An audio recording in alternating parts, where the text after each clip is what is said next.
салом тамошобинони гиромӣ, хулосаи хабарҳои муҳими 27 сентябри тоҷикистонро аз пойгоҳи хабари бомдод бароятон пешкаш мекунем. шурӯъ мекунем аз як нигоҳи кӯтоҳ ба сархати хабари муҳими рӯз дар ин барнома. паради ҳарбӣ дар Дарвоз дар пайи истиқроли лашкари Мансурӣ дар он сӯи марз. нархи ор дар Тоҷикистон то 280-290 сомонӣ боло хистааст. тоҷикистон танҳо монд. сафири Қазоқистон низ бо вазири хориҷии Толибон мулоқот кард. марги як ҷавони тоҷик дар маркази дилхушии мегаполис дар Челябинск. тоҷикистон сокини Лайлакро озод кард. мусодираи 7 халтаи либоси қочоқӣ. ҷасади марди моҳигирро аз дарёи Кофарниҳон пайдо карданд. заминҷунбӣ дар Сарес ва уҷдори Кумитаи ҳолатҳои фавқуллода аз хокбориш. ҳалокати 6 нафар бар асари 5 садамаи рӯзҳои ахир. ва акнун тафсилоти хабарҳо. президенти Тоҷикистон Эмомалӣ Раҳмон рӯзи 27 сентябр сафари корияш ба вилояти мухтори Кӯҳистони Бадахшонро аз боздид аз ноҳияи Дарвоз ва иштирок дар чанд маросим аз ҷумла маросими ифтитоҳи корхонаҳои Каронапласт, меваҳои Бадахшон, Таҷ-Эд, бинои марказии адлия ва майдончаи варзишӣ ба истифода додани як қисмати шораҳои Кӯлоб Хорӯх Кулма Чин аз деҳаи Ёгет то маркази ноҳияи Дарвоз ва гузоштани санги асоси сохтмони роҳи Дарвоз дарвозаи Рӯшон иштирок кард. дар маркази ноҳияи Дарвоз ки дар марз бо Афғонистон ҷойгир шудааст, бо ҳузури Эмомалӣ Раҳмон намоиши техникаи ҳарбӣ ва парад ё гузашти низомии нирӯҳои қушунҳои сарҳадӣ, қушунҳои хушкигарди вазорати мудофиа ва кормандони мақомоти ҳифзи ҳуқуқ низ баргузор шуд. дар ин парад бино ба гузориши хадамоти матбуоти президент 2000 аскару афсар ва 50 техникаи низомӣ иштирок кардааст. гузашти ҳарбӣ дар ноҳия бо Афғонистон ҳаммарзи Дарвоз дар пасманзари тағйири вазъи ҳарбию сиёсӣ дар он сӯи омӯ баргузор шуд. ҷангҷӯёни ҳаракати ифротии Толибон дар моҳи август дар байни ҳамагии 10 рӯз 33 вилоят аз 34 вилояти Афғонистон аз ҷумла пойтахт шаҳри Кобулро ишғол карданд. душанбе ҳосолати Толибонро қабул надорад ва аз ҷабҳаи муқовимати миллӣ ба раҳбарии Аҳмади Масуд ки ба зидди Толибон меҷангад пуштибонӣ мекунад. дар душанбе тарз доранд ки мухолифини мусаллаҳи ҳукумати кунунии Тоҷикистон акнун бо кӯмаки Толибон метавонанд дар шимоли Афғонистон ҷои по ва пойгоҳ пайдо кунанд. раиси ҷумҳури Тоҷикистон Эмомалӣ Раҳмон чандин бор Толибонро айбдор кард ки бар ваъдаҳои худ амал накард ва Афғонистонро дигарбора ба лонаи терроризми байналмилалӣ табдил дода истодааст. дар посух Толибон Тоҷикистонро ба дахолат дар умури худ айбдор карда гуфт ҳар амал аксуламале дорад. ин гурӯҳи тунрав ахиран эълон кард ки даҳҳо ҳазор аз нирӯҳои вижа аз лашкари Мансуриро дар вилоят бо Тоҷикистон аз марзи Тахор ҷобаҷо кардааст. дар чанд рӯзи охир нархи ор дар бозорҳои Тоҷикистон дасти кам 10 ва дар бархи ҷойҳо то ҳудуди 20% боло рафт. нархи як халтааш аз 280 то 290 сомонӣ шудааст. дар бархи ноҳияҳои дурдаст ба гуфтаи сокинон нархи як линчаи орд аз 300 сомонӣ низ гузаштааст. тавре ҳам ки интизор мерафт хушксолии имсол дар Қазоқистон ва кам шудани ҳосили гандум дар ин кишвари манбаи асосии таъмини орду гандуми минтақа билохира ба бозори Тоҷикистон низ таъсир кард ва боиси якбора боло рафтани нархи орд дар тақрибан саросари ин кишвар шуд. дар посух ба суоле дар ноҳияи шумо орд чанд сум шуд ки корбар Муҳаммадҷон Камолов дар гурӯҳи ахбори Осиёи Марказӣ дар Фейсбук гузоштааст, дар байни ҳамагӣ чанд соат наздики 300 нафар аз гӯшаҳои гуногуни Тоҷикистон посух доданд ва тақрибан ҳамаи посухҳо баёнгари ба шиддат боло рафтани нархи орд дар бозорҳои Тоҷикистон аст. аз посухҳо бармеояд ки нархи орд дар вилояти Суғд ҳанӯз арзонтар буда аз 265 то 270 сомонӣ сар мешавад. дар душанбе нарх аз 265-270 сомонӣ, дар Турсунзода 270, дар Исору шаҳри Нав аз 280 то 290, дар Ваҳдат ҳанӯз 275 ва дар Файзобод ба гуфтаи корбарон ҳанӯз 270 сомонӣ аст. вале дар Ванҷу Рашт нархи орд аллакай ба 290 ва дар Хорӯғ ба 295 сомонӣ расида бархи сокинони минтақаҳои дурдасти вилояти Бадахшон мегӯянд ки дар ҷои онҳо نرخ خلطه ارد از 300 سومونی گذشته است. در این زمان به گفته کاربران نرخ ارد در نویه روشن هنوز 280 و در جماعت زنگ دوردستترین جماعت نویه اشکوشم تا حال 275 سومونی ایستاده است. یک ساکن راغون خبر داده است که روز 26 سپتامبر در شهر راغون یک خلطه ارد یکم را 280 سومونی خریدم، ولی ساکنان نویه باراغون امسایه نورآباد گفته است که با شنیده او نرخ ارد در این نویه الکی به 300 سومونی رسیده است. نرخ ارد در نویه جلال الدین بلخی 270 و در شهر بختر از 280 تا 290 سومونی گفته می شود. در نورک یک لینچه ارد 280 و در جیهون و المدانی هنوز 275 سومونی می فروختند. وزارت کارهای خارجه قزاقستان در سامانه رسمیش خبر داد که سفیر این کشور در کابل علیمخان اسنگلدیف با وزیر کارهای خارجه افغانستان امیرخان موتقی مسئله رسانیدن کمک‌های غذایی و دیگر یاری‌های بشری را بررسی کرده است. طبق خبر رسمی، رهبر اداره سیاست خارجی افغانستان به جانب قزاقستان برای آمادگیش به ارائه کمک‌های مشخص به اهالی افغانستان در این دوره مرکب گزارش اظهار سپاس کرد. موتقی گفته است مقامات نو در کابل آمادگی خود به استقرار مناسبت‌های صلح‌آمیز با همه کشورها و پیش از همه با همسایه‌های خود و کشورهای منطقه و همچنین به پیشگیری از هر نوع تهدید به امنیت آنها از قلمرو افغانستان تایید می‌کنند. تاکید شد که سیاست خارجی قزاقستان در عموم و من جمله در قبال افغانستان شایسته احترام است. گفته می شود در اطلاعیه وزارت خارجه قزاقستان. یادآور می شویم پرزیدنت قزاقستان قاسم ژومارت توقایف روز 17 سپتامبر در نشست سران سازمان شانگهای در دوشنبه وضع افغانستان را نزدیک به فلاکت بشری نامیده گفت حالا مهم بها دادن به این وضع نیست، بلکه باید دست به اقدام‌های مشخص زد. توقایف خواستار تشکیل پول کمک‌های بشری به مردم افغانستان شد و بلافاصله شهر المتا را به حیث مرکز منطقوی جمع‌آوری و ارسال این یاری‌ها پیشنهاد کرد. قزاقستان نخستین کشور آسیای مرکزی نیست دنبال تماس‌های رسمی با مأموریت دست نشانده طالبان در افغانستان شده است. به غیر از تاجیکستان 4 کشور دیگر باقی مانده آسیای مرکزی به طور فعالانه و از جمله توسط ارائه کمک‌های بشری راه‌های تماس با طالبان را می‌جویند. هفته گذشته روز 23 سپتامبر با متقی در کابل معاون رئیس شورای امنیت قرقیزستان طلعتبک مصادیقوف و سردار شعبه سیاست بیرونی دستگاه پرزیدنت قرقیزستان ژنبک قلیبایف نیز ملاقات کردند. قبلا ازبکستان گفته بود که تقریبا 2 سال باز با نمایندگان طالبان تماس داشت. تاشکند روز 14 سپتامبر همچنین خبر داد که بار اول بعد به دست طالبان گذاشتن قدرت در افغانستان حدود 1300 تن کمک بشری فرستاده است. کنسول های ترکمنستان باشد هنوز 18 آگوست همگی چند روز بعد تصرف افغانستان از سوی جنگجویان طالبان با والیان از سوی این گروه تندرو تعیین شده ولایت بلخ و هرات ملاقات کرده بودند. وزارت خارجه ترکمنستان نشر عکس‌ها از این ملاقات‌ها گفت تاکید شد که مناسبت‌های بین مردمان دو کشور طبیعت برادرانه داشته بر اساس اصل دوستی و حسن همجواری بنا یافتند. به فرق از دیگر رهبران منطقه، پرزیدنت تاجیکستان امامعلی رحمان از اول نسبت به طالبان موقع شدید گرفته و گفت دوشنبه حکومت را که در آن به نمایندگان اقلیت‌های قومی افغانستان بخصوص به تاجیکان آن کشور جایگاه شایسته داده نشود اعتراف نخواهد کرد. او گفت تاجیک‌ها 46% اهالی افغانستان را تشکیل می‌دهند و باید در حکومت جایگاه سزاوار داشته باشند.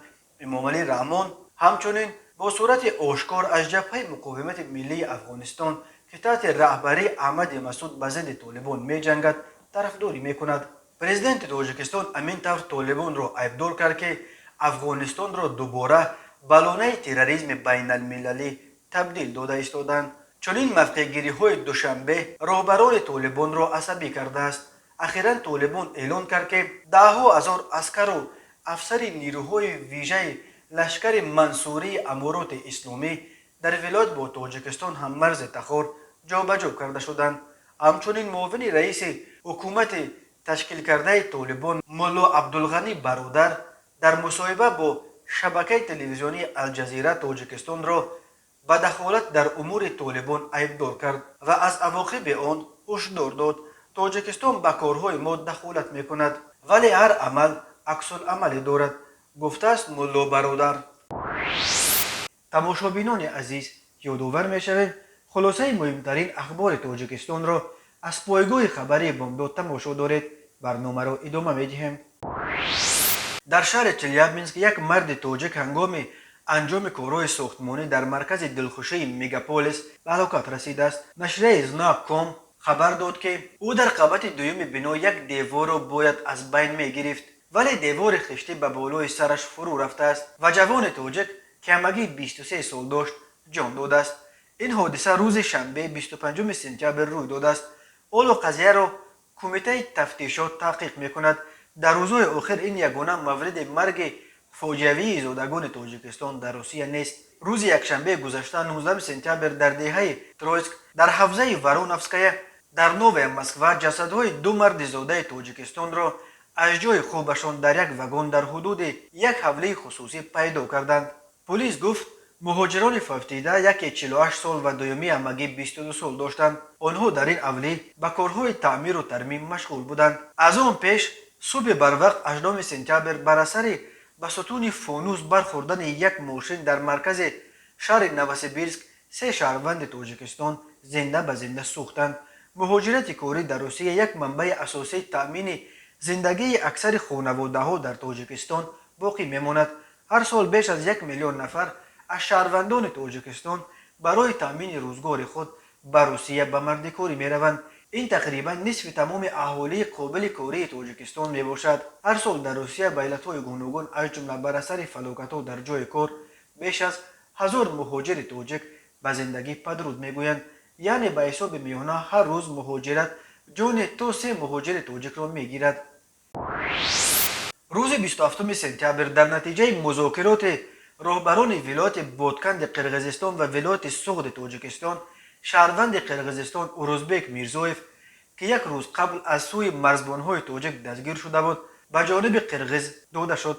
خدمات مرزبانی قرقیزستان گفت این ساکن دهه ژشتق نویه لیلک سال تولدش 1995 از طریق گذرگاه قلونده برگشته است. او روز 26 سپتامبر در راه خوجند قانیبادان وقتی دستگیر شد که همراه همسرش در یک مرشروطه تاجیکستان به دهه ژغدالیق تاجیکستان به میمانی میرفت. درباره بازداشت شدن اروزبک میرزویف همسرش به مقامات قرقیز خبر داد. بنا به خبر دیگر مرزبانان قرقیز روز 27 سپتامبر در ناحیه بادکند شهروند قرقیزستان سال تولدش 1985 را هنگام قاچاق 7 خلطه لباس از تاجیکستان دستگیر کردند. بنا به حساب‌های مقدماتی ارزش مال‌های مصادره شده 300,000 سومونی چیز بیشتر از 2500 دلار تشکیل می‌دهد.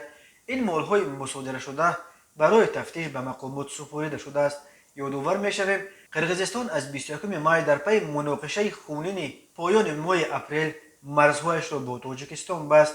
در آن مناقشه که خونین‌ترین نزاع در تاریخ نزاع‌های مرزی تمام آسیای میانه به شمار می‌رود، از هر دو طرف 55 نفر کشته و 240 نفر زخمی شدند. هر دو طرف یکدیگر را در سر زدن مناقشه عیبدار می‌کنند. کمیته ایالت‌های فوق‌العاده تاجیکستان خبر داد که صبح 27 سپتامبر در قلمرو این کشور زمین لرزه رخ داده است. شدت زمین لرزه در مرکزش 380 کیلومتری جنوب شرق شهر دوشنبه و 45 کیلومتری شرق کول سریز طبق جدول ریختر 5 بال را تشکیل داده. زمین در مرغوب با شدت 3 بال و در خوروغ 2 بال لرزیده است. درباره کدام خسارات بر اثر این آفت طبیعی تا حال گزارش نشده است. کمیته ایالت‌های فوق‌العاده تاجیکستان همچنین با تکیه به معلومات اگنتی آب و هواشناسی خبر داد که تا 29 سپتامبر در قلمرو ولایت ختلان، سغد، نواحی توبه جمهوری و قسمت غربی ولایت مختار کوهستان بدخشان خاکباد در نظر داشته شده است. همچنین کمیته ایالت‌های فوق‌العاده یادآور می‌شود که در قسمت غربی ولایت مختار کوهستان بدخشان در بعضی ناحیه‌های کوهی توبه مرکزی و ولایت سغد بر اثر آب شدن پیریخ‌ها آمدن سیل‌ها از احتمال دور نیست. در همین ارتباط کمیته ایالت‌های فوق‌العاده و مدافع گرجدانی نزد حکومت جمهوری تاجیکستان به رانندگان و دوستداران کوهگردی یادآور می شود که هنگام حرکت در راه و پیراههای کوهی قاعده های بیخطری را رعایت نمایند. به خصوص فاصله بین ماشین ها جدا باید رعایت شود، زیرا احتمال سنگریزش و یا آمدن سیل های زیاد است. با مقصد پیشگیری از بیماری های دائمی، کمیته ایالت‌های فوق‌العاده از اهالی خواهش میکند که به گرفتاران کسلی های رگ و دل، قند و گیپرتونیا بیشتر دقت دهند. در صورت رخ دادن یگان حادثه فوق‌العاده به کمیته ایالت‌های فوق‌العاده زنگ زنید. و حالا یک مرور کوتاه به اخبار کریمینالی و حادثه های ناخوش روز. جسد یک مرد 33 ساله ساکن دوشنبه که اخیراً هنگام ماهیداری در دریای کوفرنیان غرق شده بود از جانب نجات دهندگان کمیته ایالت‌های فوق‌العاده یافت و به پیوندانش سپرده شد. بنا به اطلاع مرکز مطبوعات کمیته ایالت‌های فوق‌العاده تاجیکستان، این حادثه 25 سپتامبر رخ داده است. بیگاهی ساعت 18:00 به قسم نوبتداری کمیته ایالت‌های فوق‌العاده خبر دادند که یک ماهیگیر در رود کوفرنیان غرق شده است. ریاست خدمات مخصوص جستجویی و نجات کمیته ایالت‌های فوق‌العاده به جای حادثه حاضر شدند، ولی جستجوها تا فرا رسیدن تاریکی نتیجه ندادند. صبح روز 26 سپتامبر جستجو را از سر گرفتند و بالاخره جسد ماهیگیر را پیدا کرده و به پیوندانش سپردند. مورد به یادآوری است که در ظرف 8 ماه سال 2021 در کل دریاهای تاجیکستان 129 نفر غرق شده، از این شمار 90 نفر جان باختند. کمیته ایالت‌های فوق‌العاده بار دیگر از ساکنان کشور خواسته است که احتیاطکار باشند و همه قاعده‌های بیخطری را جداً رعایت نمایند.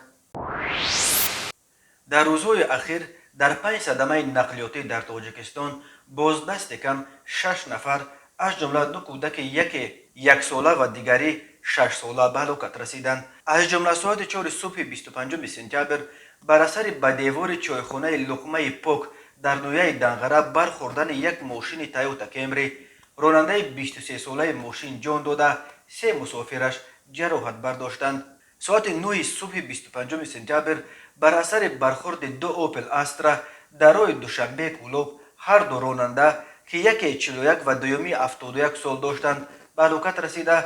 ساعت 3 شب 23 سپتامبر در دهه تکاب بر اثر به بتون کنار راه برخوردن ماشین وز 21015 دختر 1 ساله راننده جان باخته است.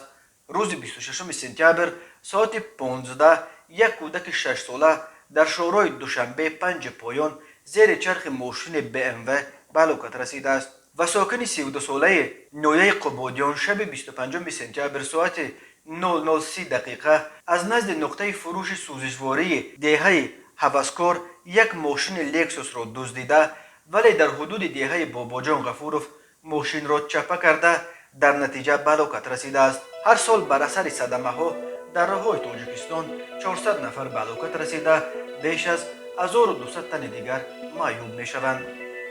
تماشابینان عزیز و گرامی، این بود مرور به خلاصه چند خبر مهم امروز تاجیکستان. خبر و گزارش های بیشتر از تاجیکستان و درباره تاجیکستان و اطراف آن را در سامانه پایگاه خبری بامداد در این نشانه پیگیری نمایید. www.bomdad.com. خوش باشید.